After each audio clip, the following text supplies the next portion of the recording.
They burned their own cities first, not the Romans, the Gauls themselves. 20 towns reduced to ash and cinders by their own people, on the orders of their own general, in the spring of 52 BC. Families who had lived in those homes for generations watched the timber frames collapse inward while the smoke climbed into a sky that smelled of everything they had built. And this was the strategy that was winning. Against them stood a man who had no legal right to be there.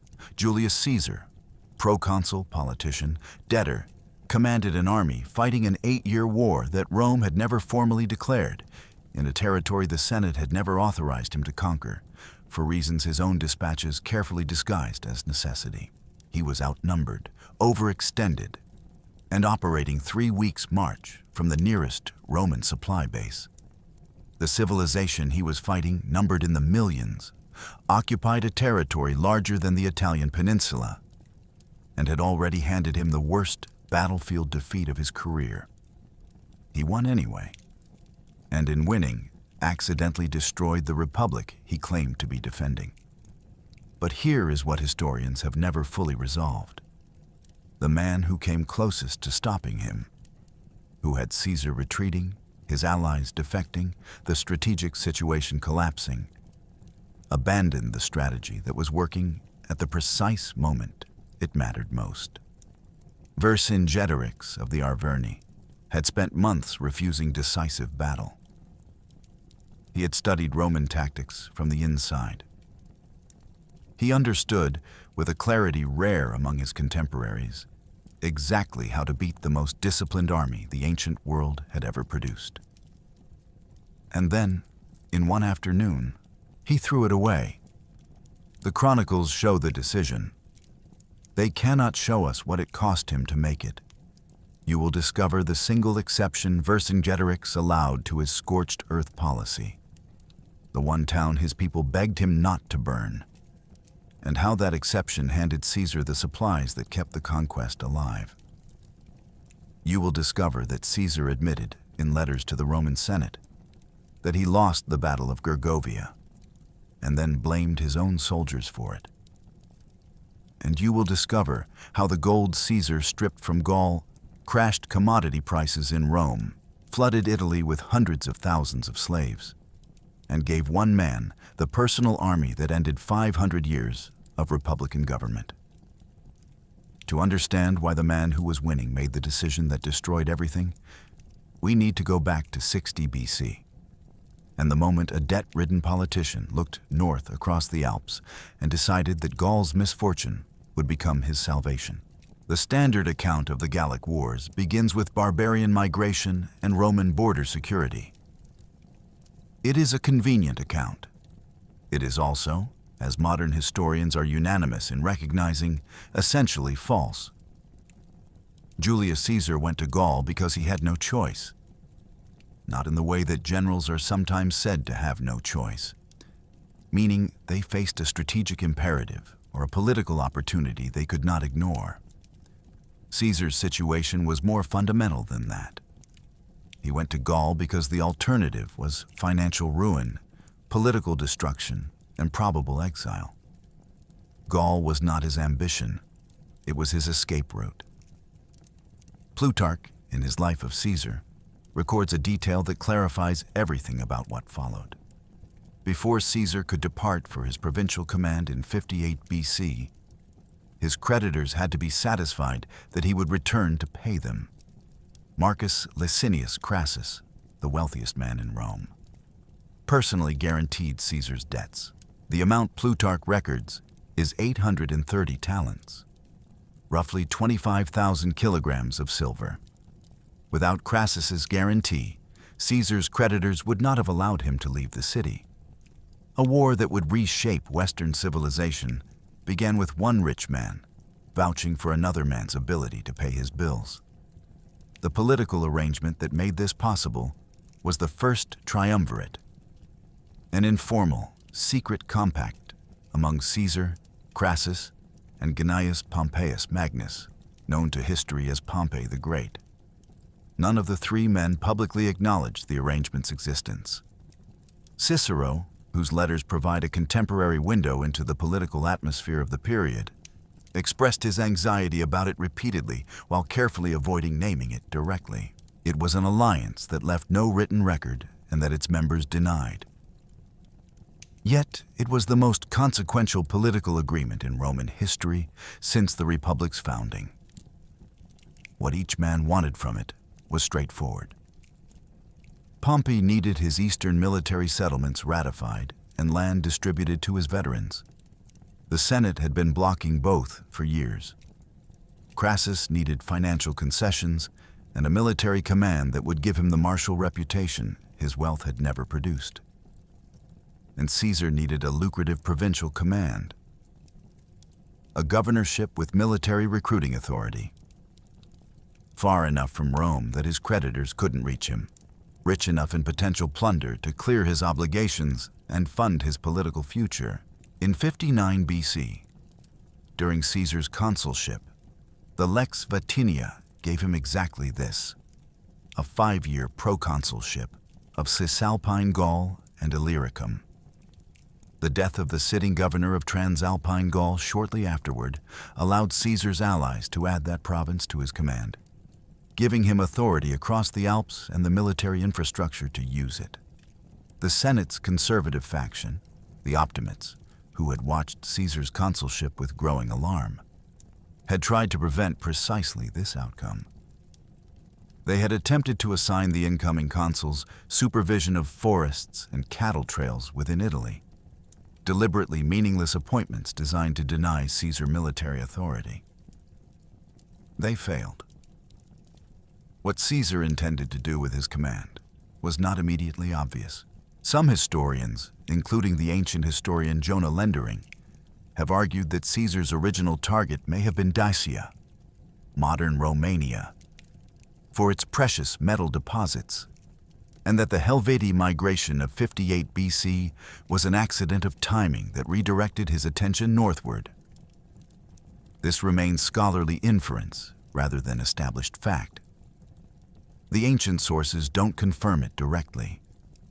What is established is that Caesar arrived in his province in 58 BC without a war, without a plan for one, and with a financial situation that made finding one a matter of personal survival. Rome carried its own motivation for looking north. The Gallic sack of Rome in 390 BC had left a generational trauma in Roman cultural memory, a visceral fear of barbarian attack from beyond the Alps that Caesar understood how to invoke and exploit. His dispatches home consistently framed what he was doing as defensive, protecting Rome's allies, responding to aggression, securing the frontier against forces that would otherwise turn south. Modern historians, including Adrian Goldsworthy in his comprehensive biography of Caesar, are clear about the reality. Caesar fought the Gallic Wars primarily to rebuild his personal fortune, establish an unassailable military reputation, and acquire the loyal veteran army he would eventually need to survive the political crisis he knew was coming. He found his pretext in the spring of 58 BC, and the world that resulted from it is still with us. The word Caesar used for the people he was conquering was a Greek import, barbaroi. It meant, originally, anyone who did not speak Greek, people whose incomprehensible language sounded to Greek ears like bar, a meaningless babble.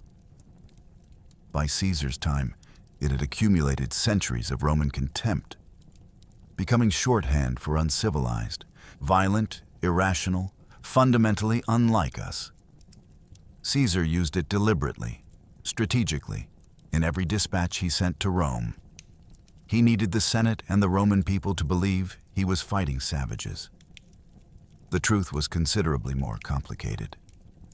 The Gallic tribes Caesar encountered belonged to what modern archaeologists call the Latin culture, a sophisticated Iron Age civilization that had dominated Central and Western Europe for centuries. Their oppida, the fortified urban centers that served as tribal capitals, were not primitive encampments. They were substantial settlements with permanent buildings, organized street plans, metalworking workshops capable of producing objects of extraordinary quality, and populations sometimes numbering in the thousands. Baybracht, the Aedui capital where Caesar would fight his first major battle, sprawled across a hilltop plateau and served as a center of craft production and long-distance trade. Caesar himself, in the ethnographic sections of his own account, describes Gallic social organization, religious practices, and legal systems with a detail that inadvertently documents a civilization far more complex than his political purposes required him to acknowledge. Gallic society operated through three distinct classes, as Caesar records in books 5 and 6 of his commentary. The equites, the warrior nobility, maintained power through networks of clients and vassals, owing their influence to the number of men they could put in the field and feed from their estates. Below them, the common plebs often lived in conditions approaching dependency, bound by debt and obligation to the aristocratic families above them. And above everyone else, in a category entirely separate from the military-political hierarchy, stood the Druids, a pan-Gallic priestly and legal elite whose authority transcended tribal boundaries. Caesar's description of the Druids is detailed enough to be valuable and selective enough to be suspicious. He notes that they were exempt from military service and taxation, that they served as arbiters of disputes between tribes, that they educated the Gallic youth in astronomy and philosophy, and that their knowledge was preserved entirely in oral tradition. They committed nothing to writing, despite being capable of doing so, because they believed that writing diminished the memory. What Caesar conspicuously does not emphasize is the degree to which the Druidic network provided the communication and coordination infrastructure for pan-Gallic politics. Modern historians have noted that the signal for the Great Revolt of 52 BC, the massacre of Roman traders at Cenabum, was transmitted across Gaul with a speed that suggests a pre-existing communication system. Cenabum was the very location where the Druids held their annual assembly. Whether the Druids organized the revolt's timing is a scholarly hypothesis, not a documented fact. But the coincidence is striking enough that historians of the period take it seriously. The political reality Caesar encountered was defined by a chronic instability that he recognized immediately as his greatest strategic asset. Gaul was not a nation. It was a patchwork of dozens of independent tribal entities, some republics, some aristocratic oligarchies, some approaching monarchy, with centuries of accumulated grievances and alliances among them. The Aedui, Rome's oldest Gallic ally, maintained a feud with the Arverni that predated Caesar's arrival by generations. The Sequani had allied with Germanic tribes against the Aedui. The Belgae in the north regarded the Celtic tribes of the center with a mixture of competitive contempt and political distance. No standing institution could compel cooperation across tribal boundaries, because no such institution existed. The Rhone-Saône-Rhine corridor that ran through the heart of this fragmented world was, according to the ancient historian Jonah Lendering, the most important trade route in pre-industrial Europe. British tin moved through it. Amber from the Baltic coast moved south through it. Mediterranean goods moved north along it.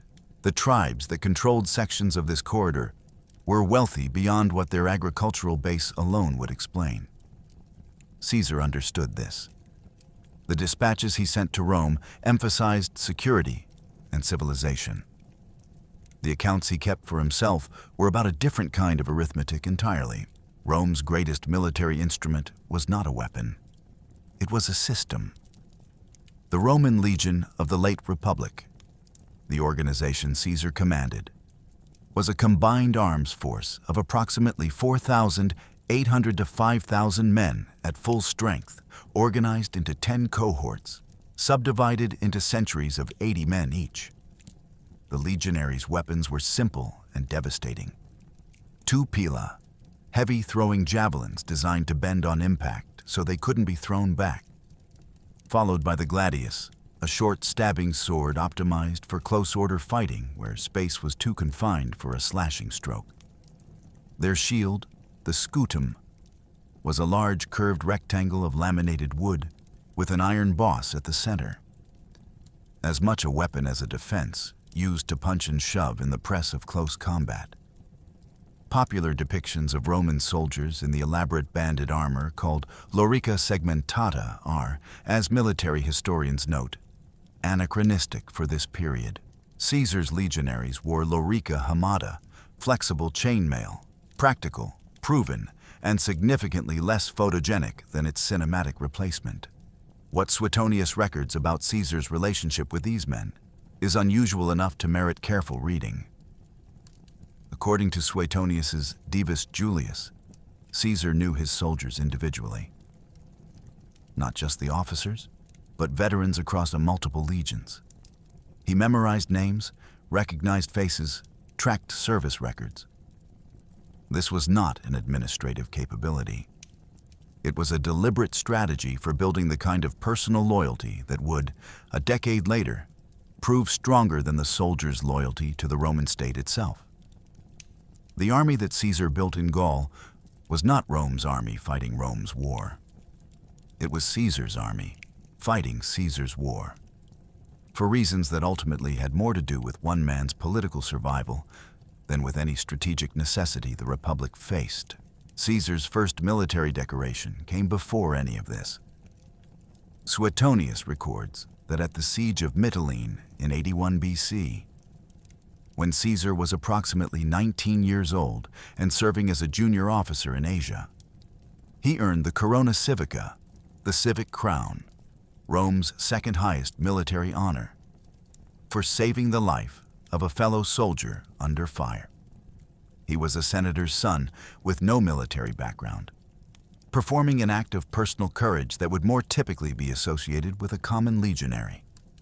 The pattern that established personal valor combined with extraordinary attention to the men around him runs through everything that followed. The Roman army's decisive advantage was not its soldiers, however, but its engineers. Every Roman legion included specialists capable of constructing a fortified camp in hours, a siege system in days, and a bridge across a major river in weeks. This engineering capability represented a technological gap between Rome and its opponents that the ancient world's military historians recognized as fundamental. The Gauls were formidable warriors. They were not, in any meaningful sense, engineers. When Caesar needed to take a hilltop fortress, he built circumvallation walls. When Caesar needed to cross the Rhine, he didn't look for fords or boats. He built a bridge. The tribes he faced could imagine neither the speed nor the scale of what Roman engineering made possible, which meant they consistently failed to account for it in their strategic planning. Caesar began the Gallic Wars with 4 veteran legions, the 7th, 8th, 9th, and the 10th, which Caesar regarded as his most reliable formation and addressed in dispatches with a visible affection unusual for a Roman commander. By 52 BC, he would command 10 legions, supplemented by substantial cavalry drawn predominantly from Germanic auxiliary forces. The expansion of his command was legally questionable. Caesar recruited additional legions on his own authority, financed by Gallic plunder rather than treasury appropriation, without explicit Senate authorization. He was building a private army while officially commanding a public one.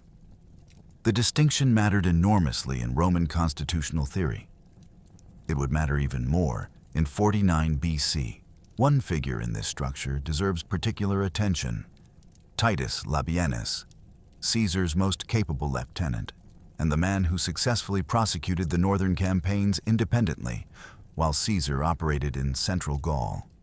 Labienus was a military professional of the first order, aggressive, tactically sophisticated, reliable under pressure.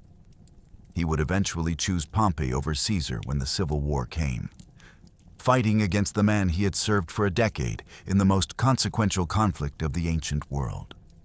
The instrument that made the Gallic Wars possible was built on a foundation of personal loyalty. When that loyalty fractured under sufficient political pressure, even the most capable Roman commander in Gaul stood against Caesar at the Rubicon's consequence. In the spring of 58 BC, approximately 368,000 people, men, women, children, the elderly, the sick, burned their own homes and began walking west. That figure comes from Caesar himself. In Book 1 of the Commentarii, he claims that census tablets written in Greek characters were found in the Helveti camp, and that these tablets recorded a population of 263,000 Helveti plus 105,000 allies. The historian David Henige, among other modern scholars, has raised serious questions about this claim, pointing out that migrating tribes would be unlikely to carry heavy stone or wood tablets, that non-Greek tribes writing their census in Greek is suspicious, and that the precise round numbers have the quality of invention rather than documentation. Whatever the true size of the migration, Caesar's figure of 368,000 is considered significantly inflated by contemporary scholarship. The migration was real. The numbers are Caesar's. What is not disputed is the psychological dimension of what the Helveti did before leaving. They burned their own towns, granaries, and fields, deliberately, systematically, to make retreat psychologically impossible. Caesar records this in Book 1 with an anthropological precision that suggests genuine fascination. A people so committed to their destination that they destroyed their origin. It was a dramatic gesture of collective will that Caesar would have recognized in its strategic logic as a cousin to the decisions he made about his own bridges. Caesar's legal basis for intervention was shakier than his dispatches suggested. The Helveti had initially requested peaceful passage through Roman territory. Caesar refused, and they bypassed Roman land entirely, moving north through the territory of Rome's Gallic allies. Only at this point, when the migration affected Rome's client tribes, did Caesar have a defensible justification for military action. He pursued anyway. With the 4 legions already in his command, supplemented by 2 additional legions, he recruited immediately, on his own authority, from Cisalpine Gaul. The first significant engagement came at the Arar River, where Caesar caught a Helveti rear guard, the Tigurini clan, in the act of crossing. He destroyed them almost completely, and records in the Commentarii that he considered this partial justice for an event 50 years earlier, when the Tigurini had participated in the defeat and killing of a Roman consul named Lucius Cassius. Whether this was genuine historical grievance or retroactive justification, Caesar included it. Perhaps because Roman audiences expected Roman generals to avenge Roman honor, and the Commentarii were written as much for Roman audiences as for military posterity.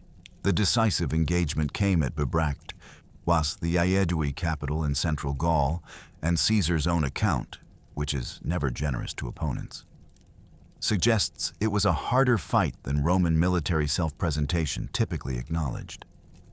The battle lasted from midday until evening.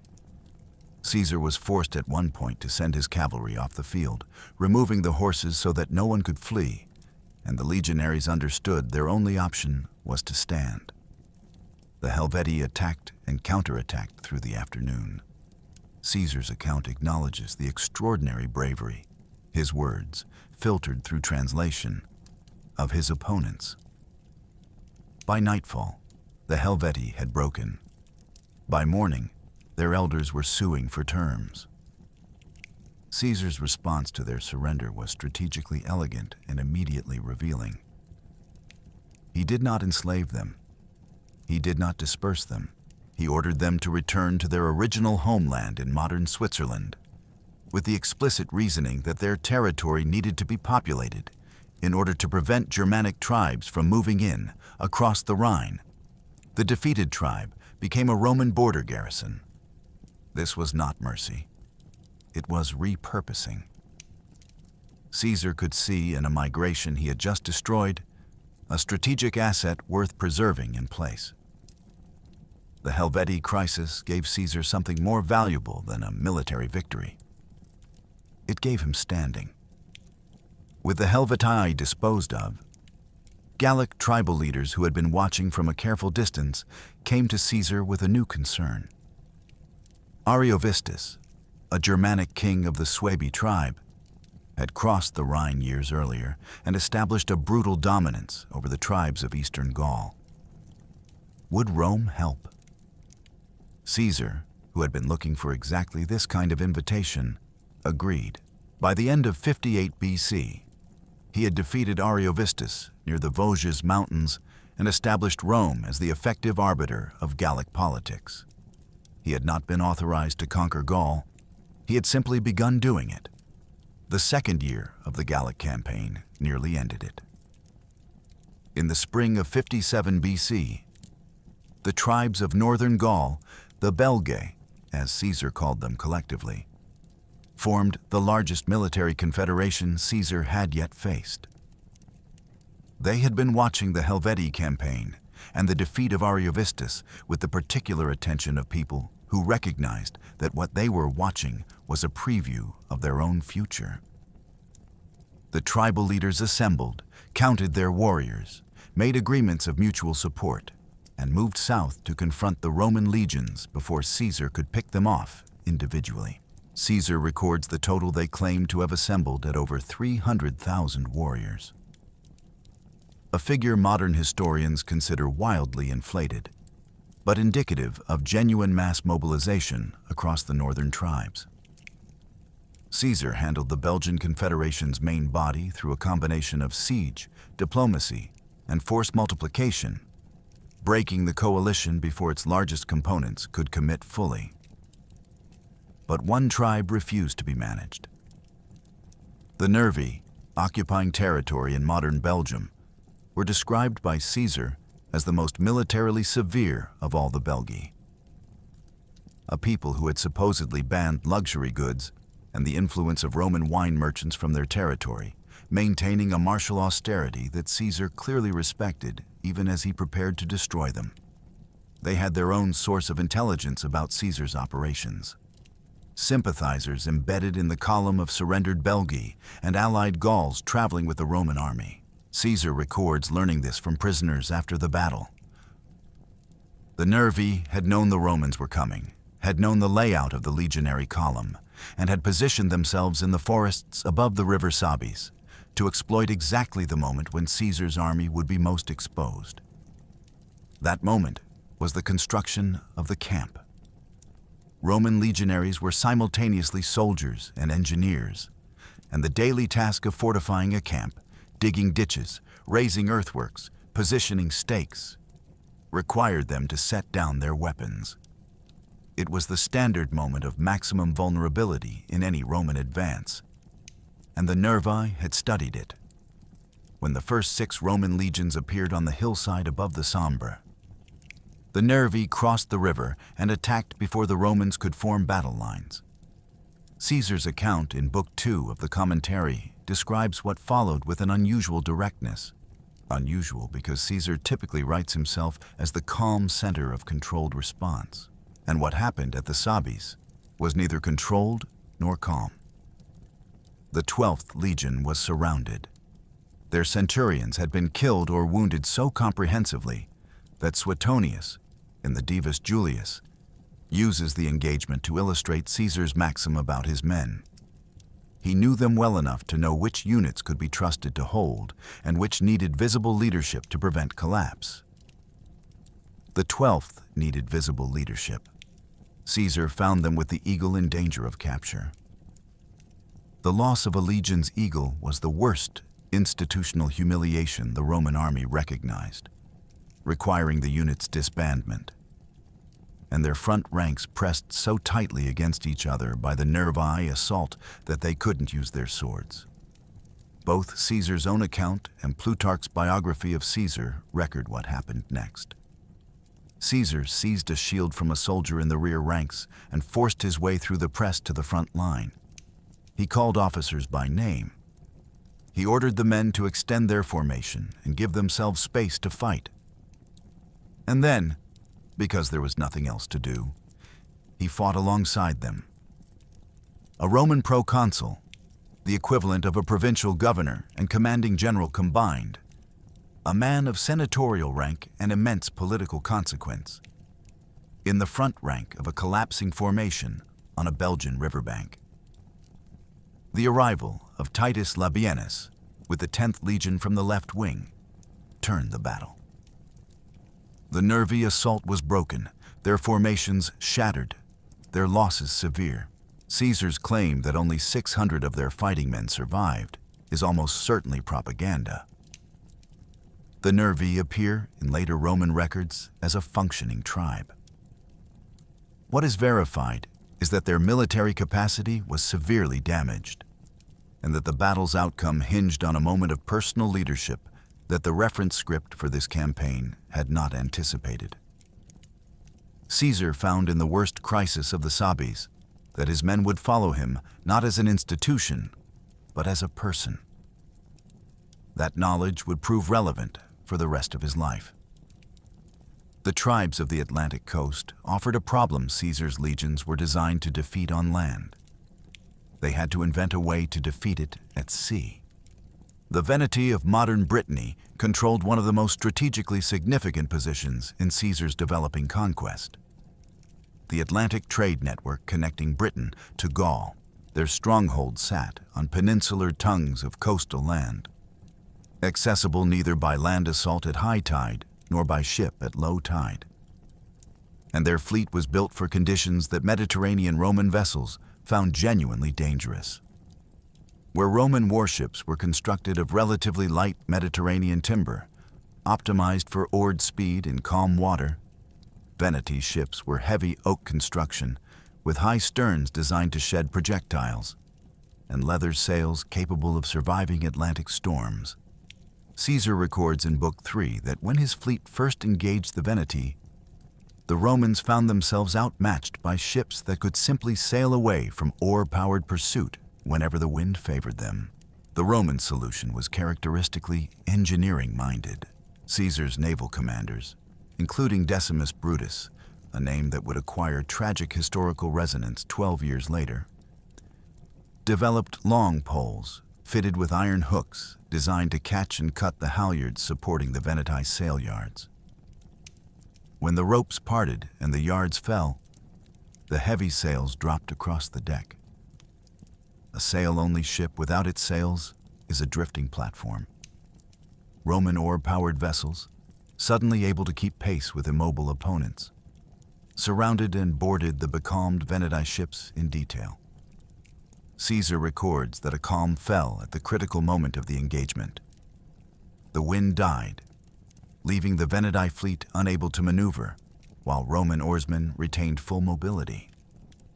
He attributes this to fortune.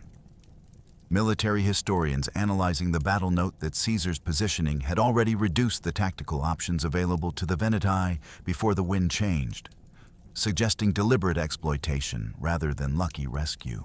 What is not disputed is the outcome. The Veneti fleet was destroyed, their military capacity eliminated, their strategic position collapsed. Caesar's response to the Veneti's surrender marks a turning point in the moral character of the conquest. He ordered the entire tribal council, every elder, every leader, executed. The surviving population was sold into slavery collectively. His stated justification was that the Veneti had violated the sacred right of envoys by detaining Roman officers earlier in the campaign. Modern historians recognize this for what it was: calculated psychological terrorism. The Veneti were not destroyed because they had detained Roman officers. They were destroyed because Caesar needed every tribe between the Loire and the Rhine to understand that resistance carried a price that extended beyond military defeat into social extinction. The council's execution was a message. The slaves were its postage. This calculation, that extreme punishment of one people could prevent the need to fight many others, appears repeatedly in the Gallic wars. It was not unique to Caesar. Roman military doctrine had employed exemplary violence for centuries. What was distinctive was the scale and the explicitness. Caesar records the destruction of the Veneti tribal leadership in his own account without apparent discomfort, which tells us something about both Roman military culture and about the specific man writing the dispatches. He wanted Rome to know what he had done. He expected Rome to approve. Decimus Brutus, who commanded the fleet that won this victory, would stand among the conspirators who killed Caesar in 44 BC. History has a way of arranging its ironies without concern for narrative economy. By 55 BC, Caesar had been in Gaul for 3 years. He had defeated the Helveti, driven Ariovistus across the Rhine, broken the Belgian Confederation, and destroyed the Veneti's Atlantic Empire. The Senate had granted him a 15-day supplicatio, a public thanksgiving for his successes. He needed something larger. Caesar's Rhine Bridge of 55 BC was not primarily a military operation. He says so himself. In Book 4 of the Commentarii, when the Germanic Ubai offered him boats to cross the Rhine for a punitive expedition against the Suebi and the Sugambri, Caesar declined. Crossing by boats, he writes, neither deemed to be sufficiently safe, nor consistent with his own dignity or that of the Roman people. He built a bridge instead. The bridge was approximately 400 meters long, spanning one of the great rivers of the ancient world. Built by legionary engineers using a system of paired angled timber piles driven into the riverbed, connected by transverse beams, with an upstream breakwater to protect the structure from river debris. Modern engineers who have studied Caesar's detailed description in Books 4 and 6 have confirmed that the design is technically sound and the construction timeline achievable. The bridge was completed in 10 days. Caesar marched his army across it, spent 18 days in Germanic territory burning villages and cutting crops, then withdrew and demolished the bridge behind him. He had not fought a major engagement. He had not conquered territory. He had walked Roman legions across the Rhine, something no Roman general had done, and then removed the evidence of how he had done it. The message to the Germanic tribes east of the river was precise. Rome could build this structure whenever it chose, at whatever location it chose, and then deny it to anyone else. No river was a border any longer, if Rome decided it wasn't. The 20-day supplicatio that the Senate granted after Caesar's first British expedition of 55 BC exceeded any thanksgiving previously awarded in Roman history. Caesar had achieved almost nothing in Britain. His force was too small, his cavalry failed to land, a storm damaged his fleet. But he had crossed the ocean, the mythological boundary of the known world. And Rome greeted this as a triumph of civilization over the unknown. He returned the following year, 54 BC, with a larger force, reached further inland, established a client king, and extracted tribute. No permanent occupation followed. The propaganda value vastly exceeded the strategic result. Archaeological confirmation of Caesar's British landings has since located the probable site at Pegwell Bay in Kent, where excavations have revealed flat-bottomed defensive ditches consistent with Caesar's documented engineering style and 1st century BC pottery. The ancient account and the modern physical evidence align, while the Pegwell Bay identification remains scholarly consensus rather than absolute certainty. It represents the kind of material confirmation that elevates Caesar's account from propaganda to historical documentation. What Caesar was constructing in these years was not just a Gallic conquest. He was constructing a political narrative, dispatches that arrived in Rome with the regularity of a serial publication, each installment featuring new impossibilities overcome, new peoples subdued, new boundaries crossed. The commentarii were published as he wrote them, providing Rome with an ongoing account of its own expanding glory. While Caesar was crossing oceans and building bridges, his political enemies in Rome were calculating how to stop him when he returned. The bridge was not just for the Germans, it was for the Senate too. Rome's worst hour in Gaul arrived not in battle, but in a mountain pass. In the winter of 54 to 53 BC, through a combination of misplaced trust and fatal disagreement between two Roman commanders who could not agree on which danger was real. Ambiorix of the Eburones, a tribe in modern northeastern Belgium, approached the Roman winter camps in late 54 BC with a warning.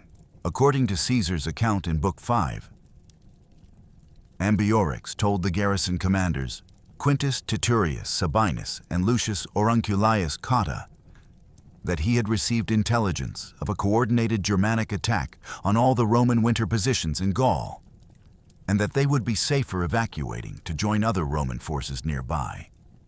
The warning was fabricated. The invitation was an ambush. Ambiorix understood exactly what he was doing. What Caesar records about the internal debate that followed illuminates one of the genuine historical tragedies of the campaign. Cotta did not believe Ambiorix. He argued that abandoning a fortified position on the word of a Gallic chieftain, however friendly Ambiorix had seemed, was a violation of Roman military doctrine and an unnecessary risk. Sabinus believed the warning and wanted to move. Caesar's account makes clear, with the retrospective clarity that belongs only to survivors, that Cotta was right. The two men argued through the night. Sabinus prevailed. The garrison packed its equipment and marched out the following morning into the mountain pass, where Ambiorix's warriors were waiting. An entire Roman force, 1 full legion and 5 additional cohorts, approximately 9,000 men, was destroyed. This was the worst single military disaster of the Gallic Wars, and one of the more significant Roman defeats in the entire period of Republican expansion. Cotta died fighting. Sabinus died attempting to negotiate. A small number of soldiers survived by cutting their way out and reaching other Roman positions. The legion's eagle may have been captured. The sources are unclear on this point, which is itself suggestive. Had the eagle been recovered, Caesar would almost certainly have said so. Caesar's response had 2 components. The first was personal, documented by Plutarch. He refused to cut his hair or beard until the defeat was avenged. The second was strategic, documented by Caesar himself in Book 6, and it is the more historically remarkable of the two. Caesar invited neighboring tribes to raid Eburone's territory, keeping whatever they found. His legions would not do the destroying. Their neighbors would do it for profit, while Caesar's forces occupied other positions. The Eburones would be dismantled by people who stood to gain from their dismantling. Caesar records this in Book 6, Section 35, without apparent awareness that he was documenting an early instance of what later strategists would call proxy warfare, using tribal violence as a strategic instrument while maintaining Roman troops for other purposes. Ambiorix escaped. Despite Caesar's sustained pursuit over multiple seasons, the man who had caused Rome's worst Gallic disaster simply disappeared from the historical record. Caesar acknowledges this failure in the commentarii, with a brevity that suggests genuine frustration. Ambiorix had outmaneuvered Rome at the strategic level and then refused to be caught. He is one of the few figures in the entire campaign who defied Caesar's reach entirely, and history preserved his hubris while losing his outcome. We know what he did. We do not know how he died. The 53 BC pacification campaign that followed was systematically brutal, as Caesar intended it to be. He needed the memory of resistance to be so associated with total destruction that no tribe would attempt what the Eburones had attempted. the message was received. And in the territory of the Arverni, a young aristocrat with his father's blood on his hands and 8 years of Roman conquest in his memory was listening to it very carefully. His birth name was kept secret as Gallic custom demanded. The belief being that knowledge of a person's true name gave others power over them. The name history knows him by, Vercingetorix, was a title. It meant, roughly, victor of 100 battles. He had not yet won any when he took it. He was born around 82 BC, the son of Julius, an Arvernian aristocrat who had been the most powerful man in Gaul and who had been executed by his own tribe for attempting to restore monarchy in a society that had specifically abolished it. The Arverni were governed by an oligarchy, annual magistrates, term limits, a deliberate institutional design to prevent any one family from accumulating permanent power. Julius had decided the design was wrong. His fellow nobles had disagreed, fatally. His son grew up with aristocratic standing but a father's stain, surrounded by men who had killed his father for wanting too much, watching Julius Caesar systematically conquer the tribes around them. Some historians have speculated that Vercingetorix may have served as a cavalry commander in Caesar's forces during earlier campaigns against Germanic tribes. A hypothesis that would explain his sophisticated understanding of Roman tactical methods. The ancient sources, including Caesar himself, do not confirm this directly. It remains educated inference from the tactical sophistication Vercingetorix would demonstrate, rather than documented history, and should be understood as such. What is documented in Caesar's own Book 7 is the sequence of his rise. In the winter of 53 to 52 BC, while Caesar was in Cisalpine Gaul managing the political crises accumulating around his name in Rome, Vercingetorix attempted to rally the Arverni to revolt. His uncle Gobanitio and the tribal leadership expelled him from Gergovia, the Arvernian capital, for the same reason his father had been killed. They did not want the kind of trouble his ambitions invited. Vercingetorix traveled through the countryside, recruiting from the people the Arvernian aristocracy had forgotten to protect. Poor farmers displaced by Roman requisitioning, shepherds whose land had been confiscated for Roman garrison use, refugees from tribes already destroyed. He assembled a following from the bottom of Gallic society, returned to Gergovia with that following, expelled the men who had expelled him, and declared himself king. The title his father had been murdered for seeking, he took by force from the men who had killed his father. His strategic doctrine was genuinely innovative. Caesar records it in Book 7 with a clarity that carries the particular quality of a professional documenting something he respected even as he worked to defeat it. Vercingetorix understood that Gaul could not match Rome in pitched battle on Roman terms. This was the lesson of 60 years of failed resistance. His strategy was therefore to deny Rome the conditions it needed, to burn farms and grain stores so Caesar's army could not live off the land, to use Gallic cavalry, superior to Roman horse, to cut foraging parties and supply convoys, to avoid set-piece engagements where Roman engineering and discipline would prevail, to force the Romans to outrun their logistics and then harass them as they contracted.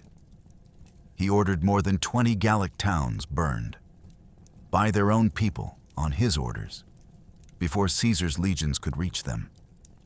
Caesar records in Book 7 that Vercingetorix had to argue against enormous emotional resistance to achieve this. Tribes did not easily burn what they had built over generations. He prevailed through a combination of authority, persuasion, and the taking of hostages from allied tribes as guarantees of cooperation. The scorched earth was not a policy the Gauls loved. It was a policy their best commander imposed on them because it was the only strategy that gave them a chance. By spring of 52 BC, that strategy was working. In 9 years of Gallic campaigning, commanding approximately 50 battles by ancient reckoning, Julius Caesar personally led his army to defeat exactly once. Gergovia, the Arvernian capital, sat on a plateau 360 meters above the surrounding plain, a natural fortress where the terrain did the work that walls would otherwise require. The plateau was approximately 1,500 meters long and 700 meters wide, accessible from one direction under favorable conditions, and simply not accessible from the others. Caesar arrived with approximately 25,000 men in the late spring of 52 BC and assessed the situation with an honesty that even his propaganda cannot fully conceal. Frontal assault was risky in his own language, and he settled for attempting to cut the Gauls' supply lines while looking for an opportunity to force them out of their elevated position. The battle that resulted was not what Caesar planned. What happened at Gergovia was a Roman military catastrophe caused by a breakdown in command communication. The specific kind of breakdown that happens when soldiers are performing better than their orders anticipated and fail to hear the order to stop. Caesar, in Book 7, describes a diversionary assault that he intended to be limited. Seize some nearby camps, demonstrate Roman capability, look for weakness. He sent a signal to halt. Most of the army heard it. The legions that had overrun the outer Gallic camps and found the approach to the town walls momentarily clear did not hear it, or did not want to. Caesar records their reasoning with a phrase that has the quality of a commander watching a disaster unfold in slow motion. They were spurred on by the pursuit of the enemy and by their own success. They pressed forward toward the town walls. Vercingetorix counterattacked from the heights with everything available. Romans fighting uphill against defenders with position advantage, outnumbered in the immediate engagement and unsupported, were killed in numbers that Caesar's own letters to the Senate could not conceal. He admitted 46 centurions dead and approximately 700 soldiers. 46 centurions represented nearly a quarter of all centurions present in the battle. The centurionate was the professional backbone of the Roman army, the officers who maintained discipline in close combat, the men who knew their 80 soldiers by name and family circumstance. Supplementary military sources suggest the wounded numbered over 6,000. If accurate, the true death toll was almost certainly higher than Caesar's letters acknowledged. He blamed his soldiers. He wrote that they had not carried out orders, had rushed forward in violation of his instructions, had brought the defeat upon themselves through impetuosity. Modern military historians reading his account note that the commander bears responsibility for the clarity of his instructions and the reliability of his signal system. Caesar was not wrong to identify his soldiers' behavior as the proximate cause. He was incomplete in his analysis of why that behavior happened.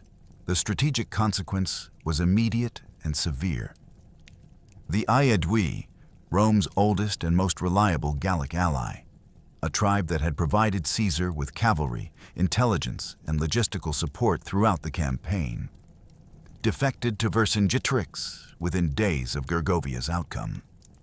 Caesar had appointed the Aeduan leader Convictolitavis himself, personally ratifying his election against a rival claimant.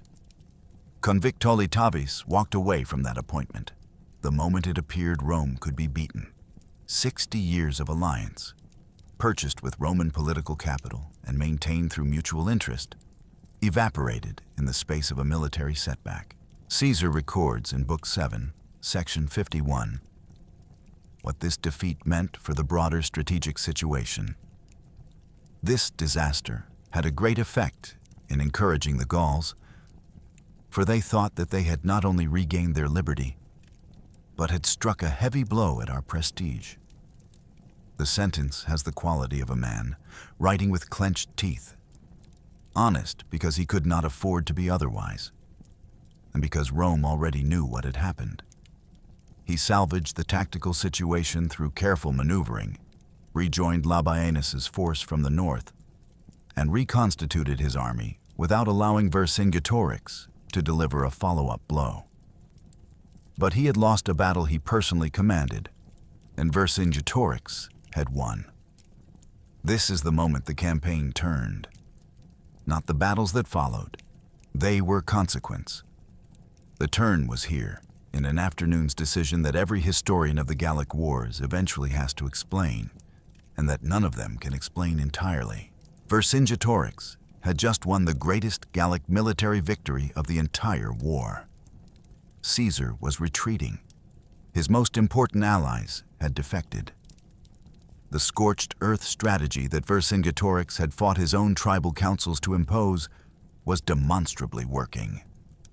Caesar's army was undersupplied, its morale damaged, its political position in Gaul deteriorating. Standard strategic doctrine, Vercingetorix's own doctrine, the doctrine he had imposed against enormous resistance, called for continued attrition, harassment, supply interdiction, let Rome's logistics fail. Do not give Caesar a battle. Vercingetorix ordered his cavalry to pursue. Caesar records the decision in Book 7 without providing Vercingetorix's reasoning, because Caesar did not know Vercingetorix's reasoning. What we know is that a large Gallic cavalry force attacked Caesar's retreating column and was defeated by Caesar's German auxiliary horsemen, men recruited specifically because Roman cavalry could not match Gallic riders in open engagement, and who had been waiting throughout the campaign for exactly this kind of decisive opportunity. The German auxiliaries shattered the Gallic cavalry attack with a completeness that Caesar records with visible satisfaction. It was over quickly. Historians analyzing this sequence have offered several explanations for why Vercingetorix made the decision he did. Some suggest overconfidence, the natural consequence of having just defeated the most successful general of his era.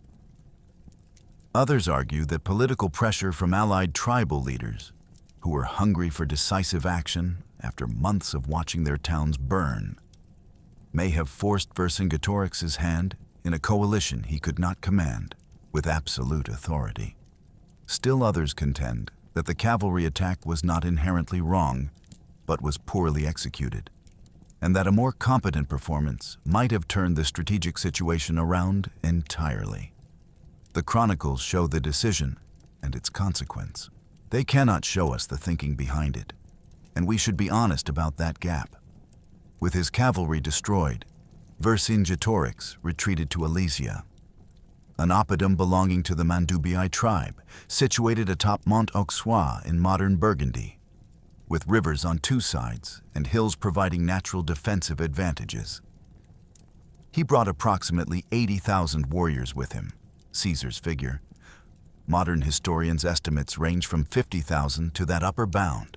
He sent cavalry through the incomplete Roman fortifications before the siege closed, carrying messages to every Gallic tribe.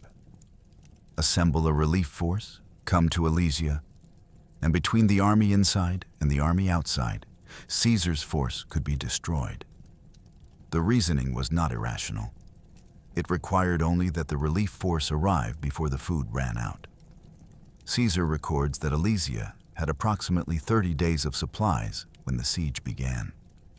The countdown that would determine whether Gaul survived as an independent civilization started from the moment the gates closed. Caesar did not hesitate. He followed Vercingetorix to Alesia and began building. What Julius Caesar ordered, built around Alesia in the late summer of 52 BC, has no precise parallel in the military history of the ancient world. The inner wall, the contravallation, facing inward toward Alesia to prevent breakout, stretched approximately 15 to 18 kilometers following the contours of the rivers flanking Mont Auxois. It included a ditch 20 feet wide and 9 feet deep, deliberately flooded with water where the terrain allowed. Behind the ditch rose a rampart with towers at regular intervals, 23 redoubts in total, manned by sentinels around the clock. Because a siege conducted against a force 8 times larger than your own does not permit the luxury of resting sentinels. Archaeological excavations at Alesia-Saint-Reine in Burgundy, funded initially by Napoleon III in the 1860s, and confirmed by comprehensive modern excavations in the 1990s, have located the physical traces of this system with sufficient precision that classical historian Colin Wells stated the modern evidence should have removed all possible doubt about the battle site's identification. The outer wall, the circumvallation, facing outward toward the relief force Caesar knew was coming, stretched approximately 21 kilometers. The space between the two walls, perhaps 400 to 600 meters wide, was the Roman army's fighting position. 60,000 men simultaneously holding a line facing in two directions, with no room to retreat in either. The obstacles Caesar's engineers designed between and before these walls represent a systematic approach to breaking attacking formations that military historians still discuss as a model of field engineering. The chipi were rows of sharpened branches, ancient barbed wire, as military analysts describe them, placed forward of the main ditches to disrupt the approach of advancing infantry. The lilia, so called because Caesar's engineers thought their arrangement resembled lily pads, were concealed pits 3 feet deep, each containing a sharpened stake at its center, covered with brushwood to hide them from approaching soldiers. A formation of warriors charging across ground seeded with lilia would find its front ranks suddenly disappearing into invisible holes, the charge losing coherence and density before it reached the walls. The stimuli were iron hooks buried just below the surface, designed to wound feet and slow pursuit. Each obstacle type addressed a specific tactical problem. Together, they created a zone approaching the Roman walls that attacking armies crossed at increasing cost and decreasing formation integrity. Total wall length, approximately 37 kilometers. Sufficient obstacles to protect both faces of that perimeter. Built in approximately 6 weeks, the timeline inferred from the siege's calendar, by 60,000 Roman soldiers working in shifts. The Gauls outside, when they arrived, were looking at an engineering achievement that had no precedent in their experience and no obvious counter in their tactical repertoire. There was one weakness. A section of the outer circumvallation ran across ground where a steep hill prevented complete fortification. Caesar acknowledges this in Book 7. He knew the gap existed and built additional defensive works near it, positioned reserves to respond if it was exploited. He could not eliminate it. The Gauls found it. The crisis of the entire battle would arrive at that gap at night, and Caesar would have to find it by riding along his own walls in the dark. One detail Caesar records in Book 7, Section 78, deserves particular attention. The men, as the siege tightened and the food supply inside Alesia compressed, Vercingetorix expelled them from the town into the space between the walls to reduce the mouths consuming his warriors' rations. Caesar refused to open his lines to let them through. He could not feed them and could not let them escape to resupply or reinforce Alesia. They were caught between the walls. The chronicles do not record what happened to them. History has never answered that question. The relief force that appeared on the horizon above Caesar's outer circumvallation numbered, according to Caesar's account, 250,000 infantry and 8,000 cavalry. Modern historians consider this figure impossible. An army of that size would represent logistical challenges that Gallic tribal organization could not have solved in the available time. Adrian Goldsworthy, whose modern biography of Caesar is considered the standard scholarly reference, suggests the figure was deliberately inflated. Estimates among contemporary military historians range between 100,000 and 150,000 warriors as a plausible upper bound for what could realistically have been assembled. Even at the lower estimate, Caesar's 60,000 men were outnumbered from the outside by better than 1.5 to 1, while simultaneously containing 80,000 Gallic warriors inside Alesia. The mathematics had never been more adverse. The relief force's leadership included figures whose presence testified to how completely the political landscape of Gaul had shifted since Gergovia.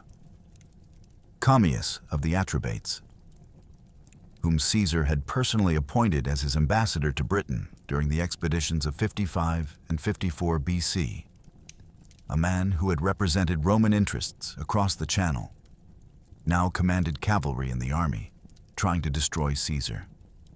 Vercingetorix and Eporidorix of the Aedui, members of the tribe that had been Rome's most loyal Gallic ally, had brought their warriors to join the relief force after their defection following Gergovia. Vercingetorix, a kinsman of Vercingetorix, was assigned command of the force designated for the critical assault. Caesar had spent 8 years cultivating Gallic allies. Most of them were now outside his walls. The first day's assault tested the outer circumvallation across multiple sectors simultaneously, while Vercingetorix launched sorties against the inner wall from inside Alesia. The Lilia and Stimuli extracted exactly the toll they had been designed to extract. Attacking formations broke apart before reaching the ramparts, the hidden pits and hooks disrupting the momentum that mass alone might have provided. Caesar's reserves, positioned in the interior between the walls, moved to threatened sectors. Both assaults were repulsed. The second day brought heavier pressure. The pattern repeated: coordinated attacks from outside, sorties from inside. Roman defenders moving between threatened points along interior lines that the wall system had been designed to enable. Both assaults were repulsed, with heavier Gallic casualties than the first day. Gallic scouts had, in the interval, identified the gap, the section of the outer wall where the steep hill had forced an incomplete fortification. Vercingetorix was assigned approximately 60,000 warriors for a night assault on this sector, timed to coincide with simultaneous pressure against every other point in the circumvallation and a mass breakout attempt by Vercingetorix from inside. 3 simultaneous attacks, inside, outside, and at the gap, designed to split Caesar's reserves so completely that none could be sufficient anywhere. Caesar's response to the night assault's crisis is documented in Book 7, Section 87 and 88. One of the passages in the commentary where the first-person absence of Caesar's prose style, he writes in the third person throughout, as though documenting someone else, creates an eerie effect. He writes that Caesar rode along the outer wall and identified the sectors under greatest pressure. He rode in his scarlet commander's cloak, the traditional visible marker of Roman command authority, so that his soldiers could see him coming in the darkness.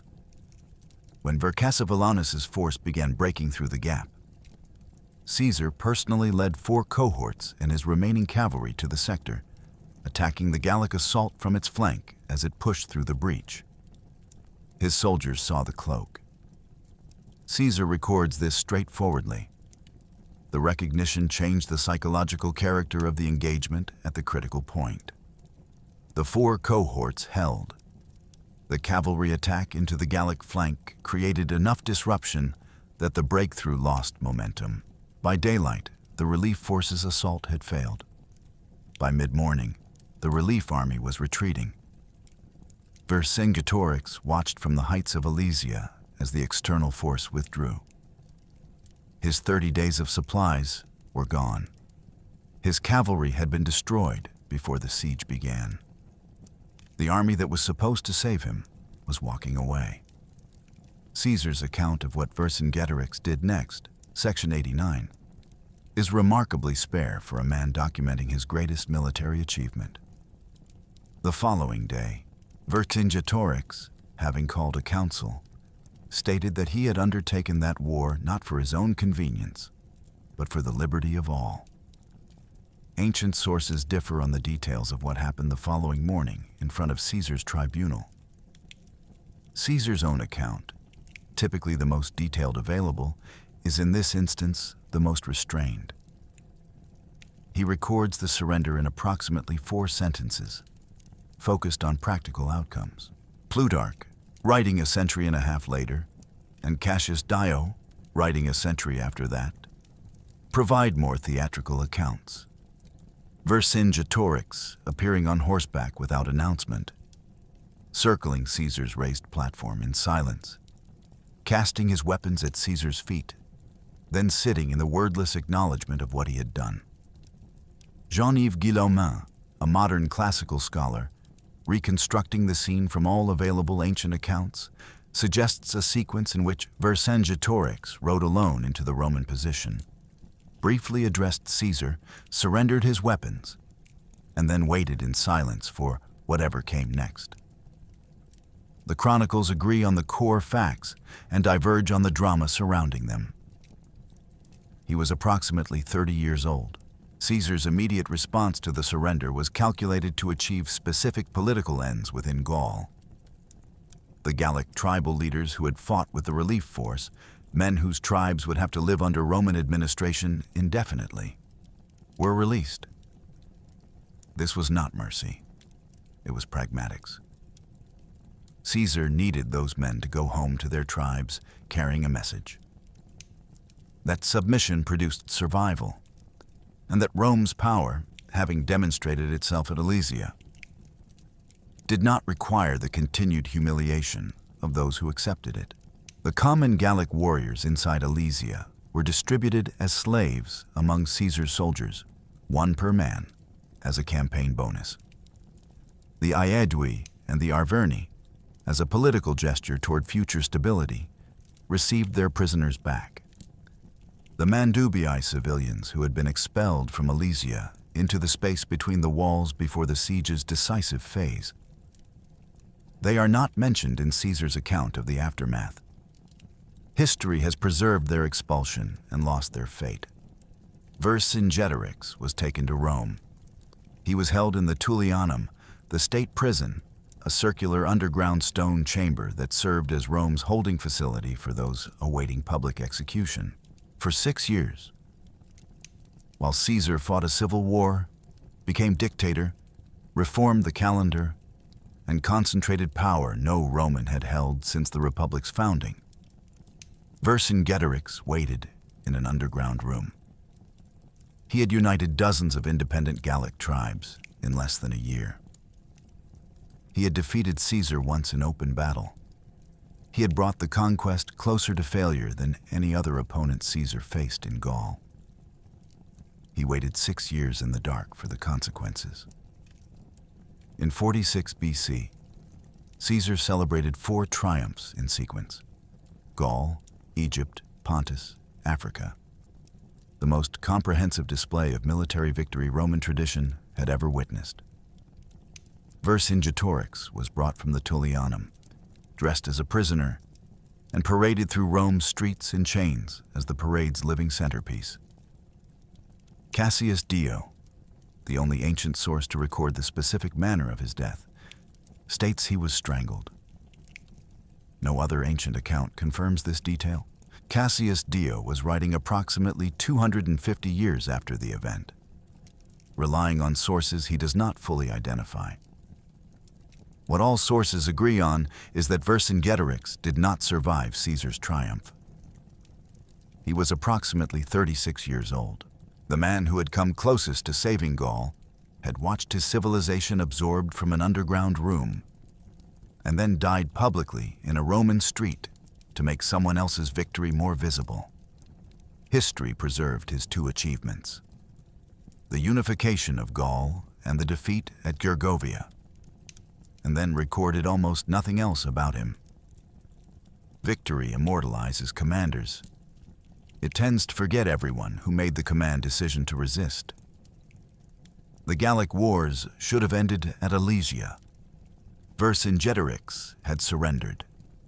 The Great Coalition had dissolved. The military infrastructure for sustained resistance had been systematically dismantled across 8 years of campaigning. What remained was mopping up.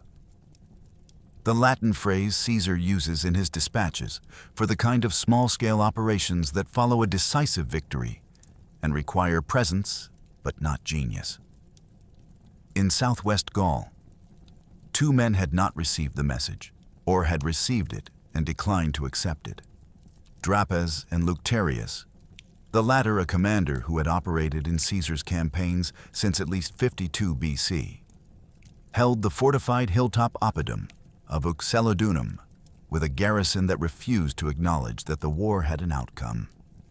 Their position was formidable in a way that Alesia had not been. A high plateau surrounded on multiple sides by a river, its natural geography preventing the kind of circumvallation that had worked at Alesia. Caesar, arriving in 51 BC, assessed the position and reached for engineering rather than assault. His solution was to remove the water. He positioned artillery and a 27-meter wooden tower to suppress the defenders whenever they attempted to reach the river below the plateau. Then his engineers dug tunnels, underground passages designed to reach the springs, feeding the plateau from beneath the riverbed. Archaeological investigation of the site has located evidence of Roman tunneling consistent with Caesar's description. The sappers worked in stages, cutting through successive water-bearing strata until the subterranean flow was diverted away from the plateau entirely.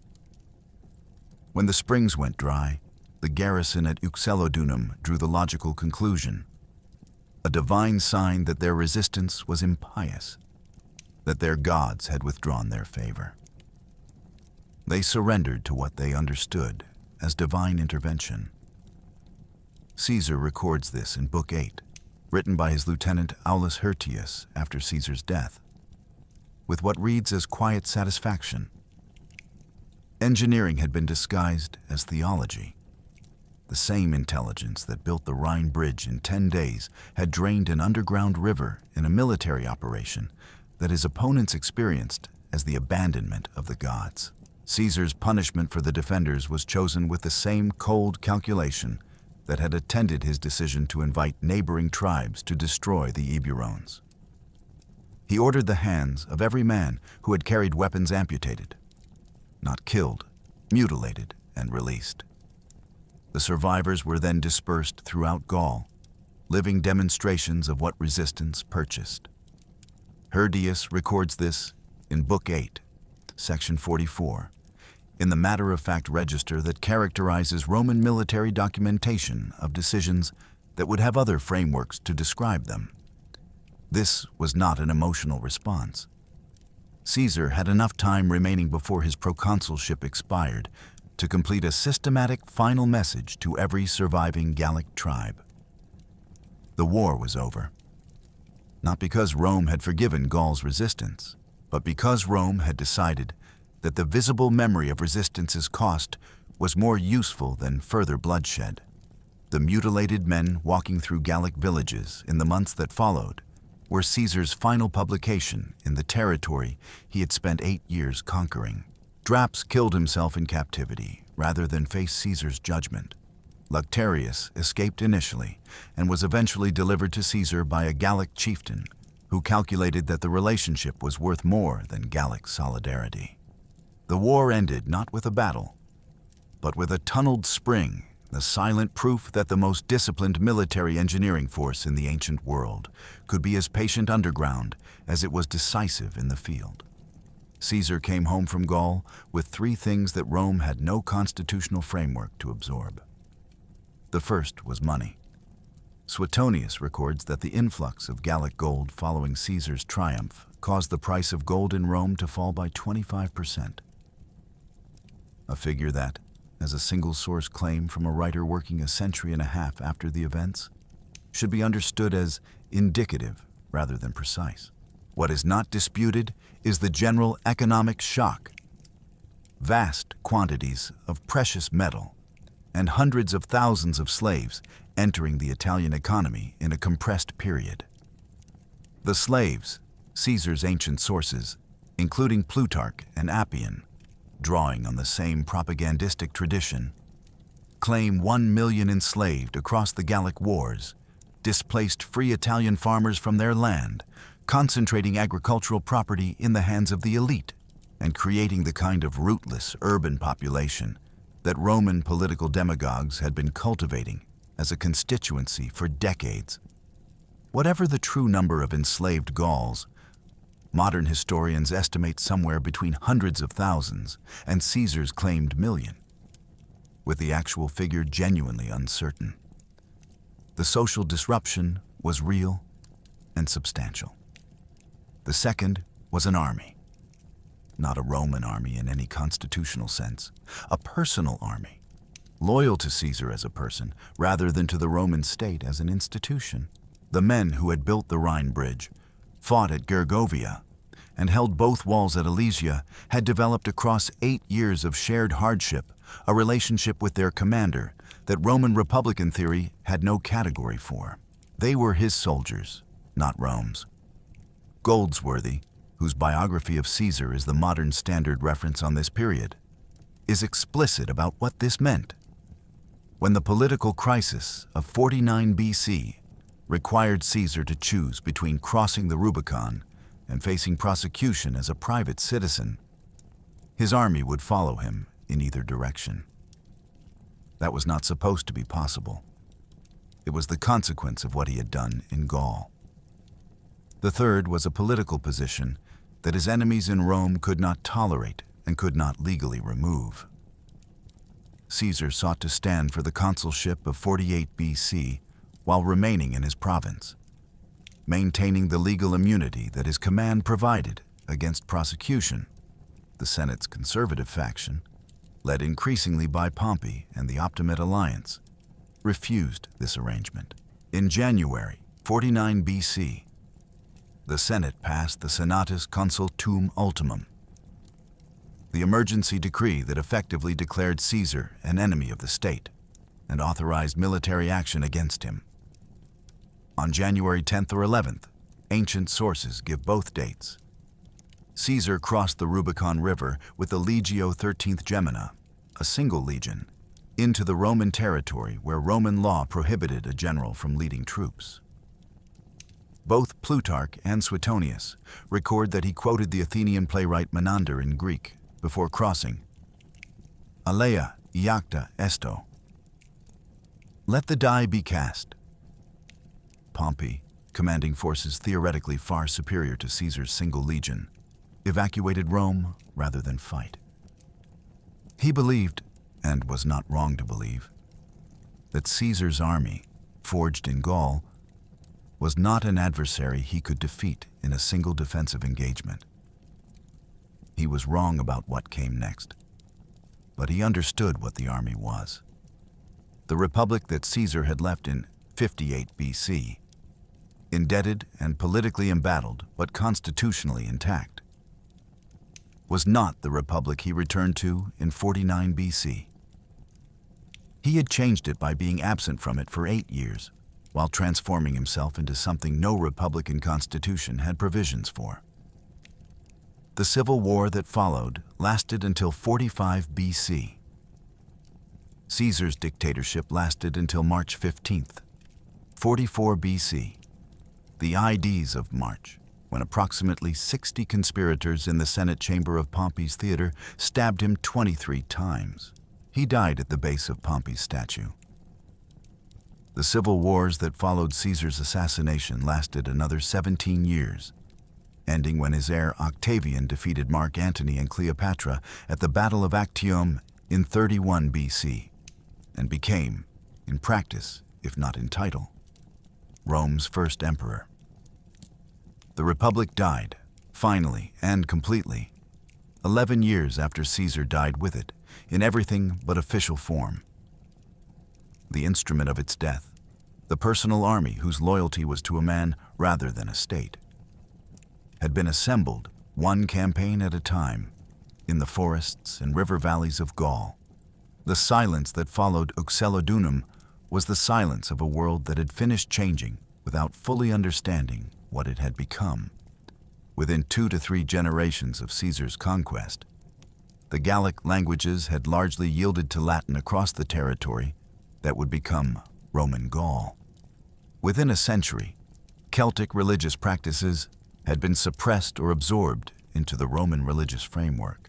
Within 2 centuries, the Latin cultural tradition, the metalworking, The oral legal systems, the Druidic educational network that had held Gallic civilization together across hundreds of years, had become archaeologically invisible. This was not an inevitable process. It was the consequence of specific decisions made by specific people across 8 years, most of them documented in Caesar's own dispatches. The human cost that Caesar claimed: 1 million Gauls killed and 1 million enslaved. Figures confirmed by Plutarch and Appian, drawing on the same propagandistic tradition, has been subjected to serious modern scholarly scrutiny. The population of Gaul in 58 BC is estimated by modern historians in the range of 6 to 12 million people. The uncertainty is inherent in ancient demographic reconstruction and should not be minimized.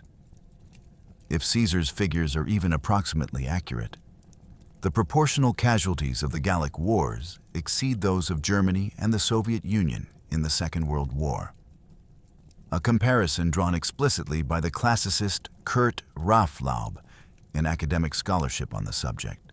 Modern historians, applying archaeological evidence and demographic modeling, estimate the actual death toll across the campaign at something between 200,000 and 500,000. Lower than Caesar's claim, still catastrophic in absolute terms and in proportion to the affected population. The scholarly debate about whether the terminology genocide applies to Caesar's campaign, a debate that gained wider public attention through the podcast historian Dan Carlin, and that has been examined in peer-reviewed scholarship at Holy Cross University, reflects genuine uncertainty about both the facts and the appropriate moral frameworks for evaluating ancient warfare through modern ethical categories. What is not uncertain is that a civilization was transformed, largely against its will, within 2 generations of its military defeat. What replaced it was Gallo-Roman civilization, which became, across the following centuries, the foundation of medieval France, the Latin that evolved into French. The Roman provincial administrative geography that structured medieval French territory. The road networks Caesar's engineers built that became medieval French highways. The legal traditions that Roman governance established that shaped French jurisprudence for a millennium. Caesar's conquest is not ancient history from the perspective of French civilization. It is its geological layer, the stratum below everything that followed. Vercingetorix became a national hero, but only centuries after his death, when French nationalism needed an origin story that predated Charlemagne.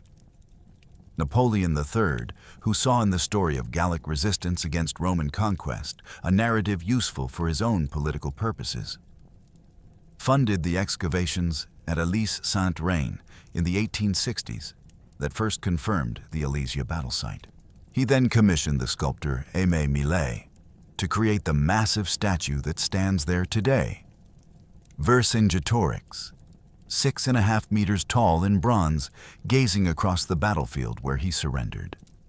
Millet, in what reads in retrospect as either an artistic liberty or a remarkable historical commentary, gave Vercingetorix the facial features of Napoleon III himself. The defeated chieftain acquired the face of the emperor, who commissioned his monument. One conqueror lending his face to another civilization's last defender. Military academies still teach Alesia. The specific tactics, circumvallation, the double wall investment, the coordinated defense against simultaneous assault, appear in siege warfare doctrine that remained relevant through the First World War's trench systems and beyond. The underlying principles are timeless in the way that engineering under pressure tends to be. You can defend against a numerically superior force if you control the geometry of the engagement. Caesar proved this against odds that should have been impossible. He proved it with engineering, with reserve management, with the kind of personal visible leadership that turns a crisis into a test rather than a catastrophe. The ruins of Alesia are in Burgundy, at Alesia Saint-Reine, The Museopark Alesia opened in 2012, incorporating an interpretation center, archaeological museum, and the 7,000-hectare site of the engagement. Tourists can walk ground where the circumvallation walls stood and look up at the hill where 80,000 Gallic warriors waited for a relief force that arrived and was defeated. The plateau is farmland now.